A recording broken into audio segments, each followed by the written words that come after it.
Siyasi gündemle ilgili bir soru sormak istiyorum. Geçtiğimiz hafta Cumhurbaşkanı Erdoğan'ın bir açıklaması olmuştu. Türkiye'de Kürt sorunu yoktur açıklaması oldu. Çok tartışıldı. Siz bunu nasıl değerlendiriyorsunuz? İkinci bir sorum ise malumunuz 10-11 Aralık'ta AB zirvesi olacak ve Türkiye yaptırım meselesi de gündeme gelecek. Bu hususla ilgili değerlendirmeniz nedir? Kusura bakmayın başta unuttum tanıtmayı. Ömer Sönmez, Kürsan 24 Televizyon'dan teşekkürler. Evet, değerli arkadaşlar, eğer bu ülkede Kürt sorunu var mıdır, yok mudur diye öğrenmek istiyorsak, bunu ilk başta bu ülkedeki Kürt vatandaşlarımıza sormamız lazım.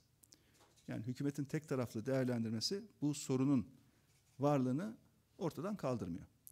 Evet, bir dönem Türkiye gerçekten bu sorunların çözümü için çok önemli ve cesur adımlar attı. Ama şu anda geldiğimiz noktada bu sorun tekrar alevlenmiş durumda. Bizim vatandaşlarımızın temel hak ve özgürlüklerle alakalı ciddi sıkıntıları var. İnsan olmaktan kaynaklanan hakların olduğu gibi tanınması gerekiyor. Ve bu şu anda yapılmıyor. Kamuya işe alımlarda, terfilerde, üst düzey görevlendirmelerde çok ciddi bir ayrımcılık var vatandaşlarımız arasında.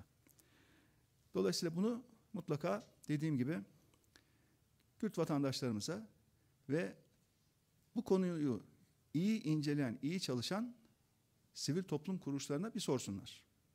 Türkiye'de çok sayıda insan hakları örgütü var.